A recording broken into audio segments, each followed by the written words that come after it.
আমার ছেলে মেয়ে আত্মীয় স্বজন কাকেও যেন আমার লাশ শুইতে না দেয়। শেষ শেষ দুনিয়াতে আমার আত্মায় কষ্ট পাইবে যে কি করলাম আর কি পাইলাম। আমি মন থেকে দিল থেকে তাদেরকেও অভিশাপ দিই, আমার মতো একদিন যেন তারা এই জায়গায় আসে। এদেরকে সোনার স্বামীসো করে মানে দুধ খাওয়াইছি, এত বেশি ভালোবাসছ তোমারে এরা জীবনে বহুত কষ্ট দিব। আজ সেই কথা, তাদের কথাটা আমি অক্ষরে অক্ষরে পাইছি।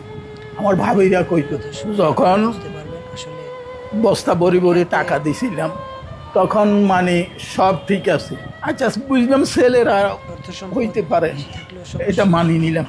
কিন্তু মেয়েরা কেমনে হয়, মেয়েরা কেমনে বাপকে এত অস্বীকার করে? মানে আমার জীবনে এই প্রথম দেখলাম আপনাদের কাছে এবং আইনের কাছে আমি একটা ডায়েরি দিয়ে যাব। এই ডায়েরিটা আপনারা থানায় পৌঁছাই দিবেন, আপনাদের দায়িত্ব, বুঝছেন? এই ডায়েরিতে আমার সব কিছু লেখা আছে, তারা আমার সাথে কি করছে। এই টাকা পয়সাটাই হইল আমার সবচেয়ে জীবনের কাল। ওনাদের গানের উপর আমার উঠাই দিয়ে গেছে, আজ পর্যন্ত দেখতে আসে নাই, অন্তত খোঁজটা নেয় না। দেখেন দূর কথা, খোঁজটা নেয় না। এইটা কি ধরনের ছেলে? এটা কি অশিক্ষিত?